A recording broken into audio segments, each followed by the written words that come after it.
Good morning, you're watching Daybreak live on A News and I'm your host Nadia Gyane, here to take you through the day's top stories and the key headlines. So let's go to them.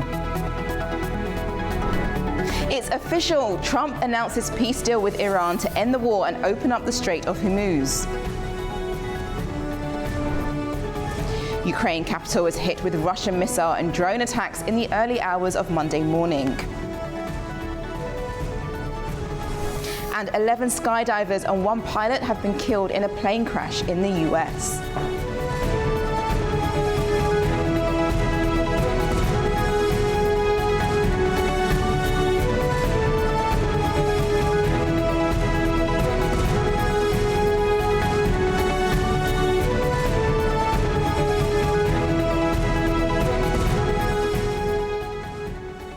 First this morning, there's been a lot of movement overnight, especially in relation to Iran and the US, because the United States and Iran have now reached a framework agreement to end the hostilities. It follows months of conflict between Israel, the US and Iran. So now let's go to this report for more information.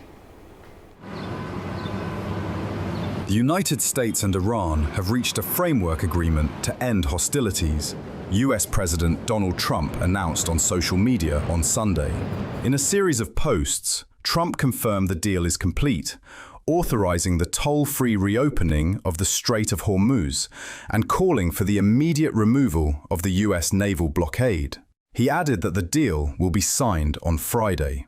His announcement came shortly after Pakistani Prime Minister Shehbaz Sharif announced the agreement on social media, stating that it is intended to end fighting on all fronts, including Lebanon. Shehbaz Sharif also confirmed that an official signing ceremony is scheduled for Friday, June 19th in Switzerland. Reports indicate that US Vice President J.D. Vance may attend, while Trump's participation has not been fully confirmed. Iran's Deputy Foreign Minister Kazem Garibabadi, speaking on state TV, confirmed that the Memorandum of Understanding is finalized and that the US naval blockade against Iran will end Sunday night. He confirmed that military operations on all fronts, including Lebanon, will cease immediately and permanently. Iran's Supreme National Security Council also issued a statement confirming that military operations on all fronts will halt immediately and that the US blockade on Iranian shipping will be lifted. Following the announcement, the United Kingdom, France, Germany and Italy said on Sunday that they are prepared to lift sanctions on Iran in response to steps taken on its nuclear program. In a joint statement, the leaders emphasized that Iran must never acquire a nuclear weapon and said they are ready to work with the United States, Iran and the IAEA to ensure compliance. Full implementation of the agreement is expected after the signing ceremony Friday, with Pakistan, Qatar, Saudi Arabia and Turkey credited for facilitating the negotiations.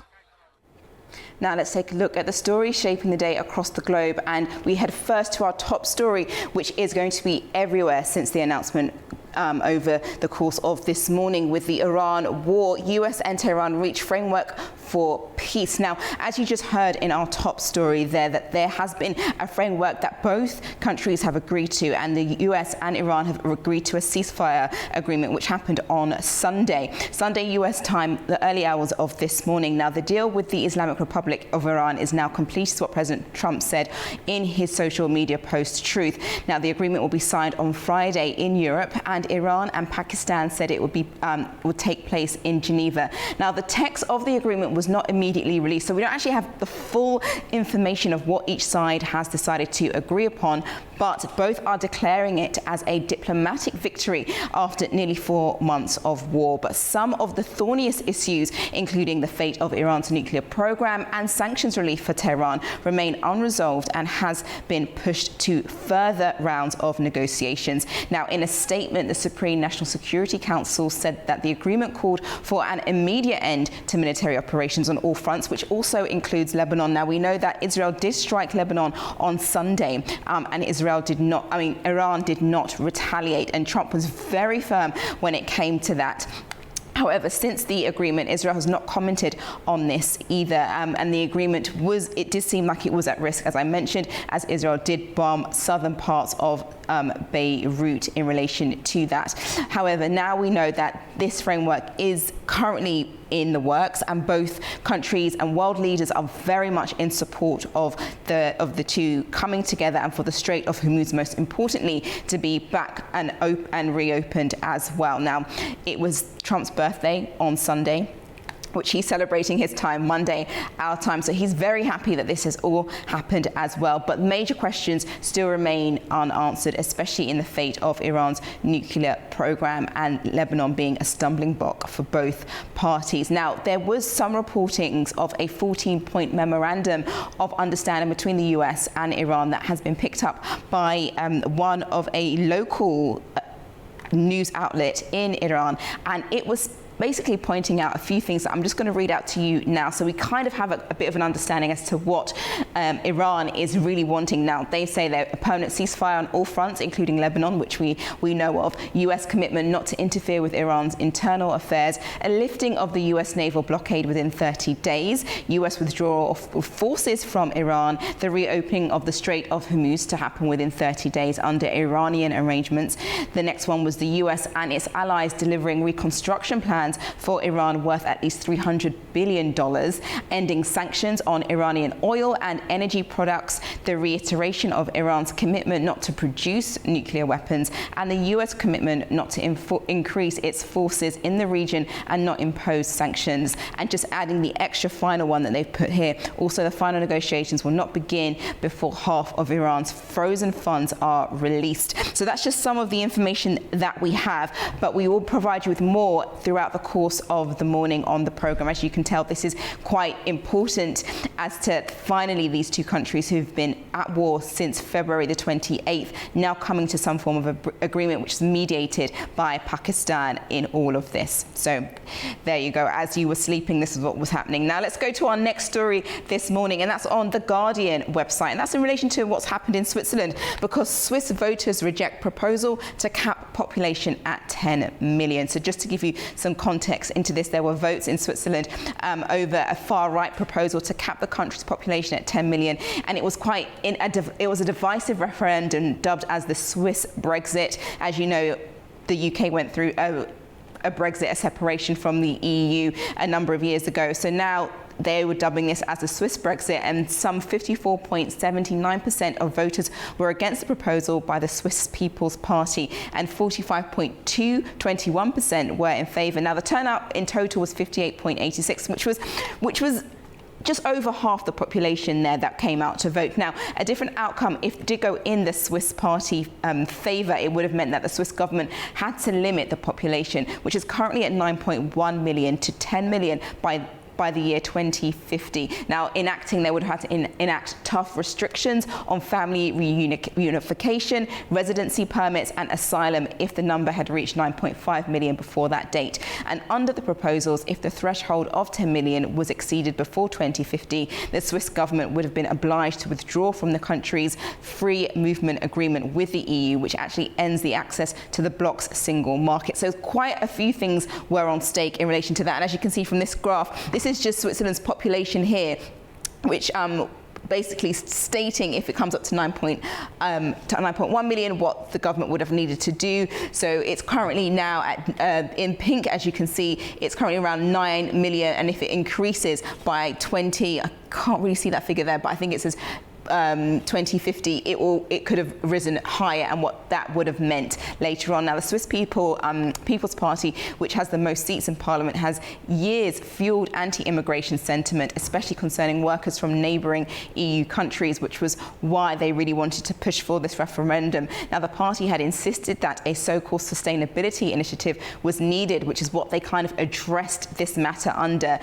in order to increase the population, which it argued was putting pressure on Swiss infrastructure, housing, social programs, natural resources and the way of life there. So now we know that this is not going ahead, but that's some of the things that would have happened if the voting went the other way round. Okay, now let's move over to our next story this morning, and that's in relation to President Donald Trump and his birthday, because on the Washington Post, it's showing Trump hosts UFC fights on the White House lawn. Now, President Donald Trump turned 80 on Sunday, spending his evening hosting the Ultimate Fighting Championship on the South Lawn of the White House, as you can see here, and it's underway currently, so some of this is already taking place. Now, the event that has transformed grounds in what historians call an unprecedented way.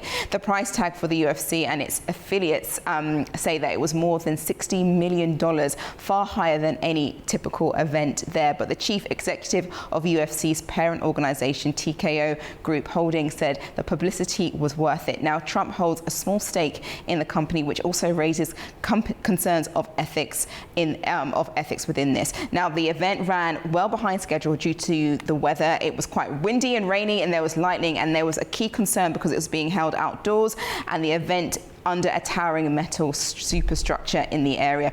That was according to the National Weather Service, but as you can see, things definitely kicked off in relation to that, and it's what President Donald Trump really wanted to show UFC fighting on his lawn, something that he's very much interested in. If we keep scrolling down, you'll just see some of the fighters there coming out in a bout for Donald Trump's birthday as a celebration. So it's what he wanted and what he actually put together there. Okay, now let's move over to our next story this morning, and that's on the BBC, and that's in relation to what's happening in Geneva. So we'll just get that up.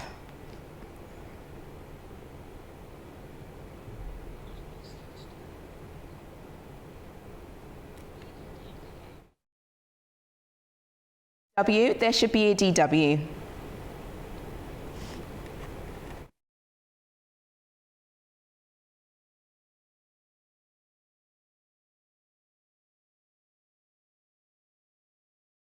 Of the stories.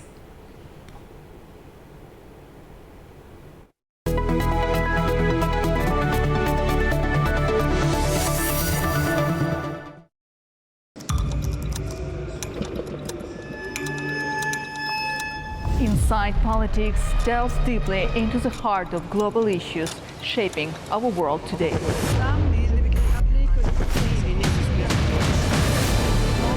Join me for your go-to source of political analysis from across the region and beyond.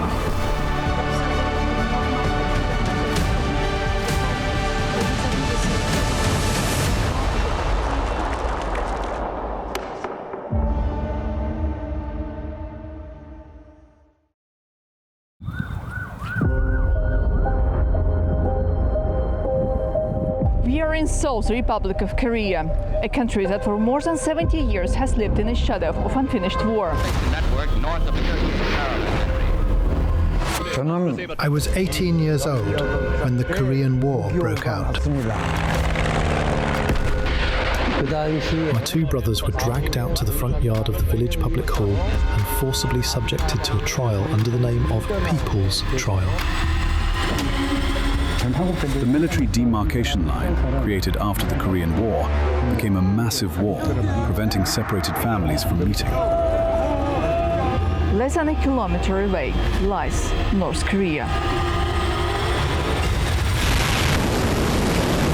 지금 우리 무장력은 그 어떤 위기에도 대응할 철저한 준비가 되어 있으며 Подписанный сегодня договор предусматривает в том числе оказание взаимной помощи в случае агрессии против одного из участников. Russian-Ukraine war now is connected with North Korean participation in Russian army. The complete denuclearization of the Korean Peninsula is the only outcome that we will find acceptable. If the U.S. persists in such hostile policy towards the DPRK, there will never be denuclearization of the Korean Peninsula.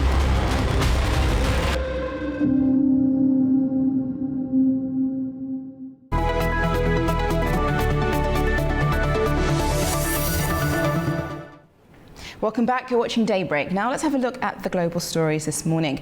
We head over to keeping with our top story because international reactions continue to pour in following the announcement of a peace memorandum between the United States and Iran. Global leaders and the United Nations are welcoming the diplomatic breakthrough, emphasizing the immediate need to restore maritime stability and secure global energy corridors ahead of the formal signing in Switzerland. Here is a roundup of the world reactions. Major Western powers and global markets are calling for the swift execution of the US-Iran peace agreement. French President Emmanuel Macron and British Prime Minister Keir Starmer called for the unconditional reopening of the Strait of Hormuz to restore freedom of navigation. This optimism was echoed by German Chancellor Friedrich Merz, who described the deal as a breakthrough for the global economy.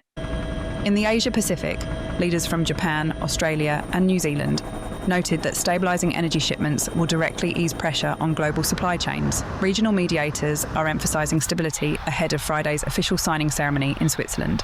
Turkish President Recep Tayyip Erdogan welcomed the agreement as a crucial step for regional tranquility, while urging all parties to refrain from actions or provocations that could undermine the diplomatic progress. Qatar also extended its backing, reaffirming its support for continued constructive dialogue. The global endorsements were backed by the United Nations, which hailed the framework as a critical step toward a peaceful settlement. UN Secretary-General Antonio Guterres formally congratulated both Washington and Tehran on the permanent ceasefire, while acknowledging the constructive role played by regional nations in supporting the negotiations. There are now fresh signs of relief for global energy markets as traders respond to developments that could reshape oil supply flows from the Middle East, now that the Strait of Hormuz is likely to reopen in the next 30 days. Here's more. Oil prices fell sharply on Monday after the United States and Iran announced an initial agreement to end their conflict, raising hopes that energy supplies from the Middle East could begin returning to global markets. Brent crude dropped more than 4% to $83.75 a barrel, while US West Texas Intermediate fell nearly 5% to $80.87. Both benchmarks had already lost more than 3% last Friday. The latest decline comes after months of volatility driven by the conflict, which disrupted shipping and energy exports across the region. Before the conflict began in late February, Brent crude was trading at around $70 a barrel. During the conflict, prices surged to roughly $120 as concerns grew over supply shortages and disruptions to trade. Investors are now closely watching how quickly oil producers in the Middle East can restore production and exports, and whether shipping activity in the region returns to normal. Analysts warn the market could face another week of uncertainty and sharp price swings as traders await further details of the agreement. Energy experts have also cautioned that oil flows through the Strait of Hormuz are unlikely to return to pre-conflict levels immediately, meaning a full recovery in supply could take time. Keeping with the top story this morning and the peace deal which was announced overnight, we're now going to go to our guest, Milad Demirtas, political analyst and former diplomat in Ankara in Turkey this morning to discuss these developments, and quite a shocking development that's happened quite quickly. Hello and welcome to the programme. Hello, good morning, Ms. Nadia. Thank you. Morning. Let's get straight to it. We know that this war, this conflict between the US, Iran and Israel has been going on for nearly 4 months now, and a deal has finally been announced overnight this morning that Iran and the US has come to some form of framework. What does this now mean? We've been waiting for this for quite a while, and now things seem to have come to a head and to fruition. Is this good news on all sides? Thank you once again for having me. And yes, we all, I think, welcome such a news for, as you said, for 4 months. I think for more than 4 months, we must accept that this turmoil in the Middle East is still going on. But this war actually changed something. This war as a total war, I think it's been important, strong players. Of the region, of course, United States and Israel started it, but Iran also retaliated and attacked, I think, with all its force, with all its maybe new technologies, of course, some personalities call them cheap technologies, but still, Iran also proved that this conflict can be shaped in different directions.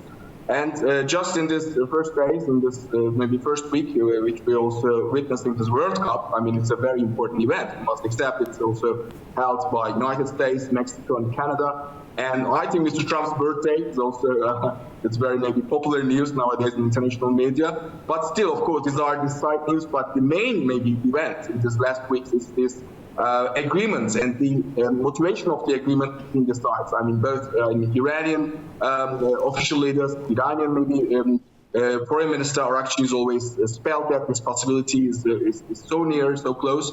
And also Mr. Trump, I think, gave some important and very direct signal to an actor, which is Israel. I think we must accept that Israel had some other plans, some other maybe agenda still. We don't know what will, of course, take place in the coming days in Lebanon.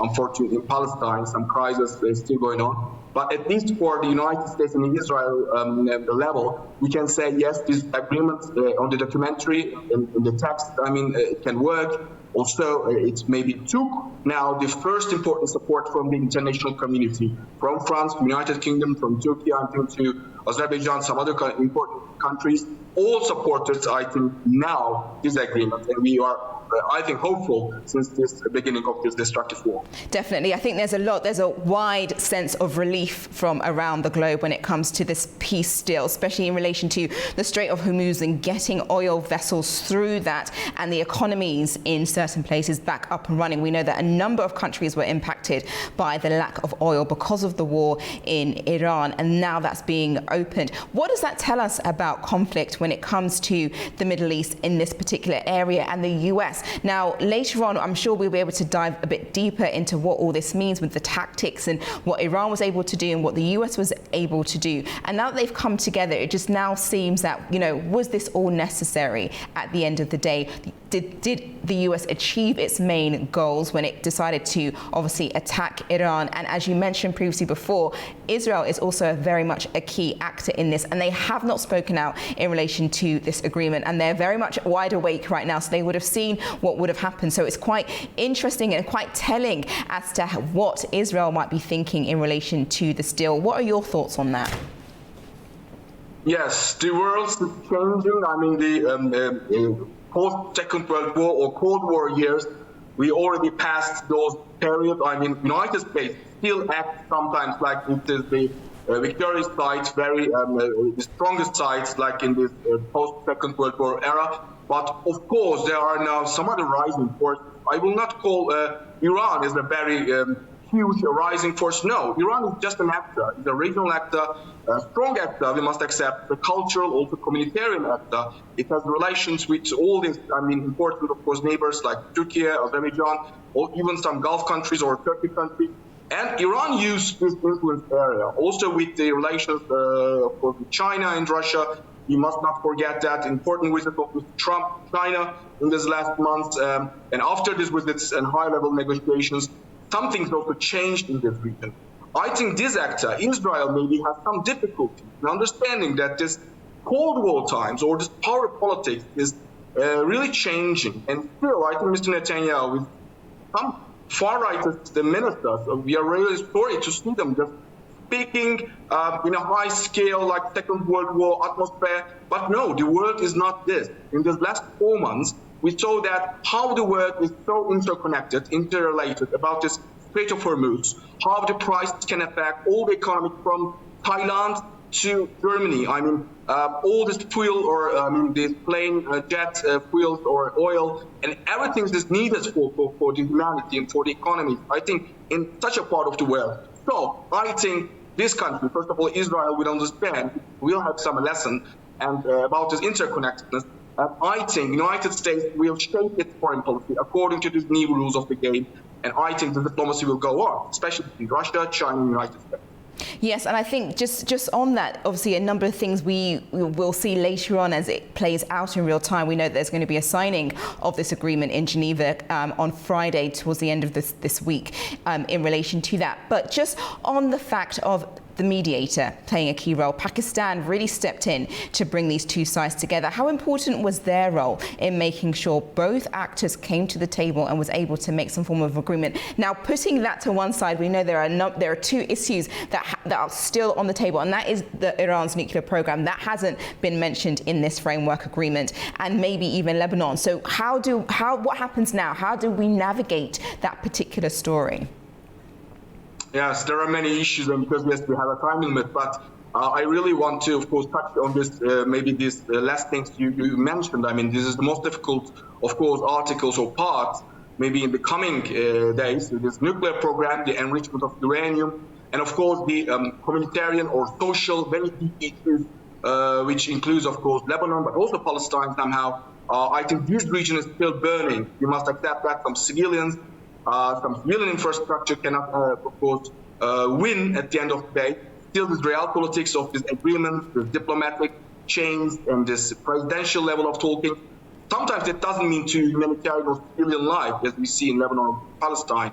But because of this, we need international organization, international community. Because of this, Ms. Nadia, we need like a spirit of United Nations in the coming maybe phases of this agreement. Switzerland, as you said, Geneva is a very symbolic maybe the place for such agreement. But it is not about this Switzerland spirit. It's something about this international spirit. We must have this, first of all. And Iran, of course, should understand that, yes, it is the capability of these independent programs, but it must do this according to some rules, according to the rule of the games, maybe of the United Nations agencies. It is the most important, maybe, article, and it will be discussed, I think, in this coming decades. We will see, but some issues is still so sensitive. The textual, the documentary part is now finished, but now the peace in practice, we will be, observing this important sensitive era, I think, as all the regional actors like Turkey, Azerbaijan, which really attribute the highest importance to the stability of Turkey. Yes, definitely. The way that it impacted the region, especially within the Gulf states and further across the Middle East, even the South Caucasus, because we know that Azerbaijan was also received some a strike here accidentally, is what Iran had mentioned. So a lot of countries were very much impacted by the war with the US and Israel, and are now looking hopefully at the other side of things, hoping that there will be a lot more better peace and stability. Now, in one state media has actually clarified, I want to just bring that to your attention, saying that as part of their 14 list of requirements, they've said the US and its allies delivering reconstruction plans for Iran worth at least $300 billion. Now, it's something that Iran has said that they want money to obviously repair what has been taking place in the war, as well as I'm sure the Gulf states will be wanting some form of recompense when it comes to a number of sites and buildings and infrastructure that was unfortunately attacked during this war. Do you think it's likely that the US and its allies will be able to fit a bill that Iran is asking for?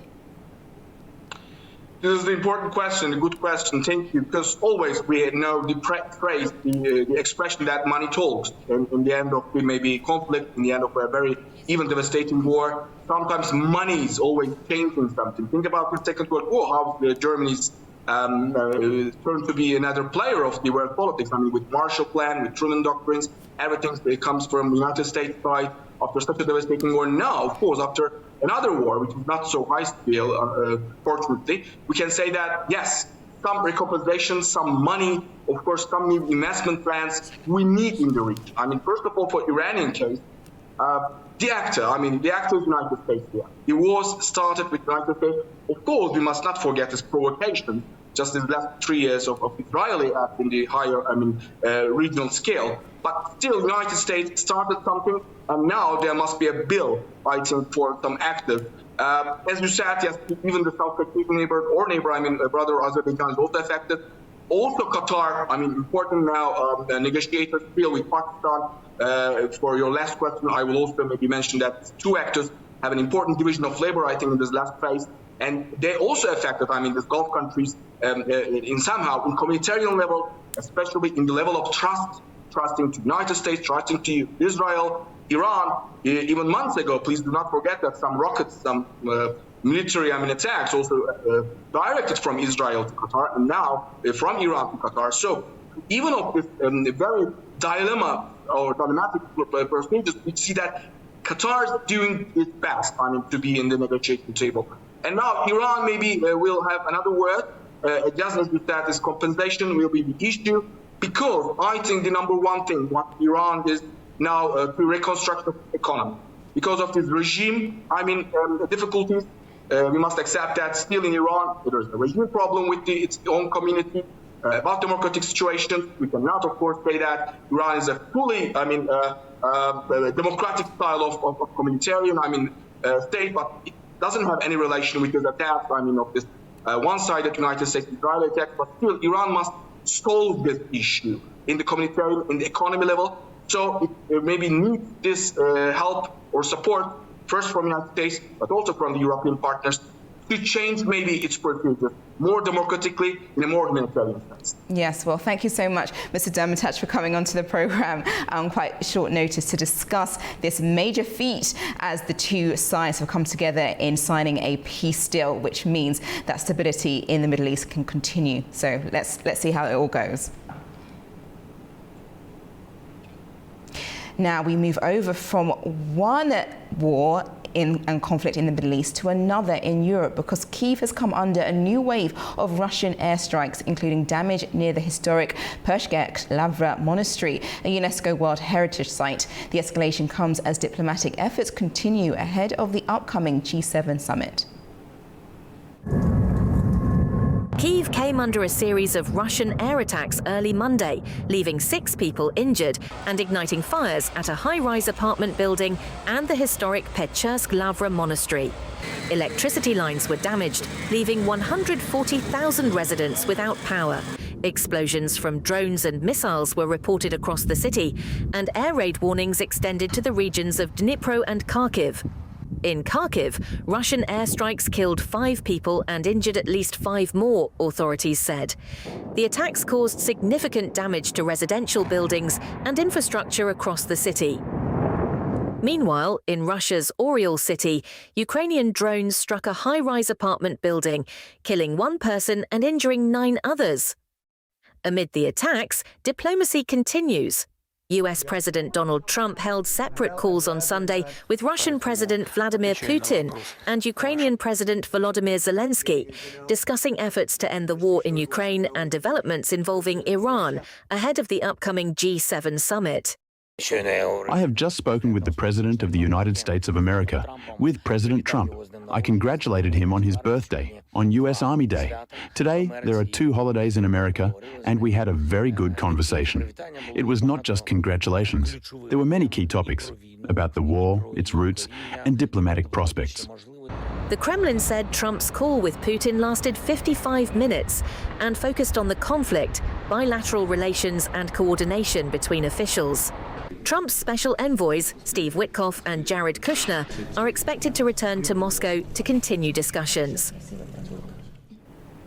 Staying on this topic, Poland scrambled fighter jets and placed its air defense systems on high alert on Monday after Russia launched attacks on Kyiv and other parts of Ukraine.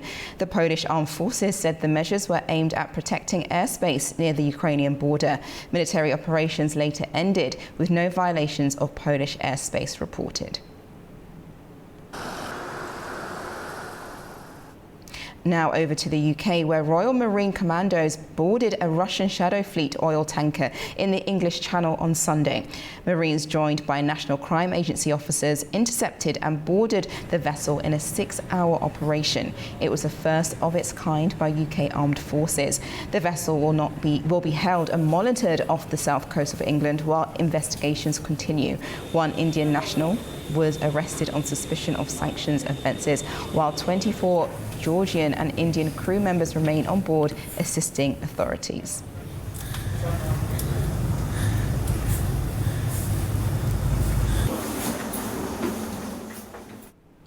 British banks have reported a 19% increase in authorised push payment fraud losses last year, with victims losing more than $775 million. UK Finance said investment purchases and romance scams all reached record levels, with many cases originating on social media and online platforms. The figures come as banks review rules requiring reimbursement for many fraud victims. The industry is now calling for tougher obligations on technology companies to help prevent scams and share the cost of compensation.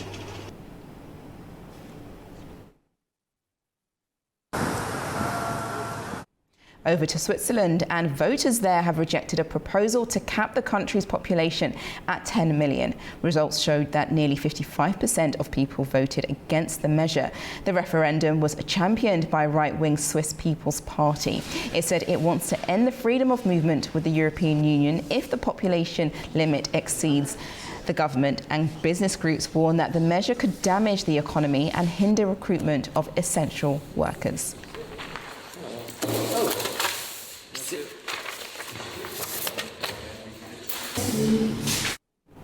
Over to Gaza, and Israeli strikes and gunfire have killed at least 6 Palestinians in the Gaza Strip on Sunday. That's according to health officials. 4 people died in Jabalia refugee camp, while 2 others were killed in Khan Yunis and Gaza City. The Israeli military did not immediately comment on the incidences. The attacks came as mediators from Egypt, Qatar and Turkey wrapped up talks with Hamas. They discussed implementing the second phase of US President Donald Trump's Gaza plan, aimed at disarming Hamas and withdrawing Israeli forces.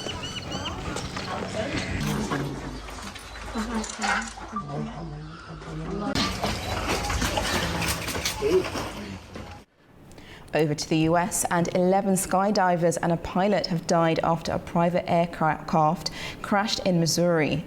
The plane went down shortly after taking off from a local airport around 100 kilometers south of Kansas City on Sunday. Now, according to aircraft operator, the plane failed to gain altitude, made a sharp left turn and crashed near the runway. Local officials say some family members of those who were on board witnessed the crash. US aviation authorities are now investigating the cause of the accident. Staying on this, another horrible crash was also incurred by 6 people who were killed on Sunday when 2 helicopters collided in the air over Rio de Janeiro and crashed in the city's western zone. One aircraft fell into a car dealership car park where parked electrical vehicles subsequently caught fire. Firefighters said the blaze was intensified by the vehicle's lithium batteries. American singer and comedian Oliver Tree was listed among the passengers, although authorities have not formally identified the victims.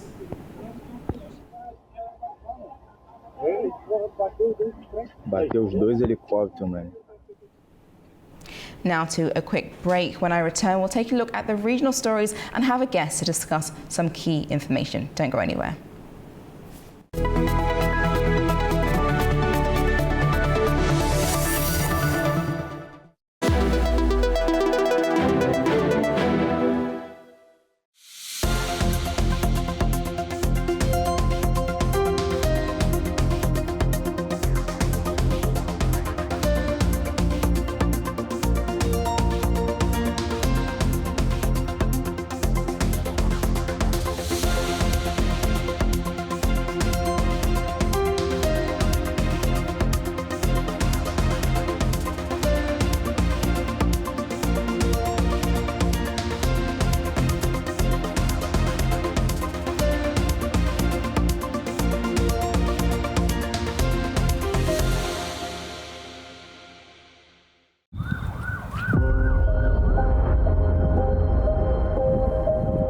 In Seoul, the Republic of Korea, a country that for more than 70 years has lived in the shadow of unfinished war. I was 18 years old when the Korean War broke out. My 2 brothers were dragged out to the front yard of the village public hall and forcibly subjected to a trial under the name of People's Trial.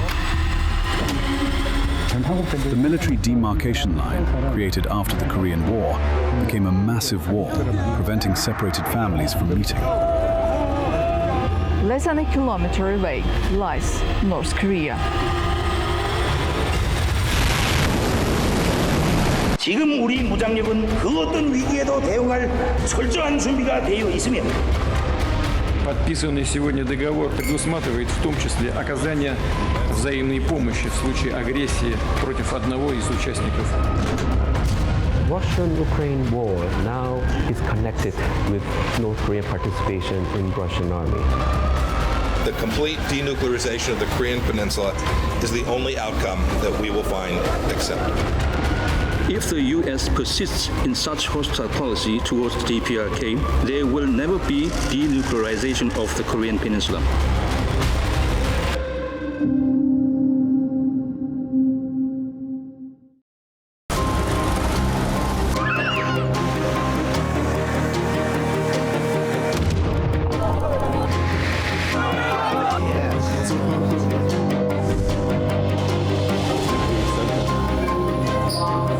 And welcome to Primetime. What a show we've got lined up for you today.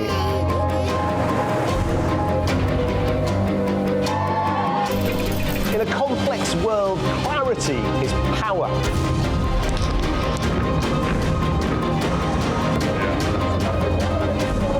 Two hours live, diplomacy dissected in a spin-free environment.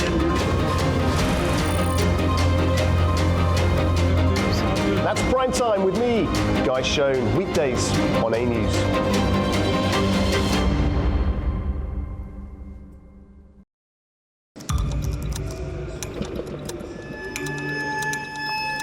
Inside Politics delves deeply into the heart of global issues shaping our world today.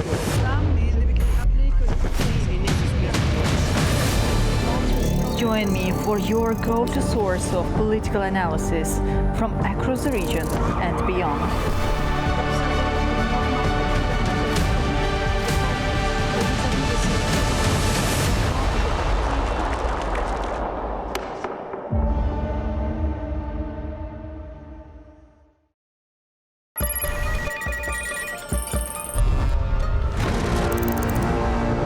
On World Business, we meet the boardroom leaders making market-moving decisions. And find out how leaders are dealing with continuous technological disruption.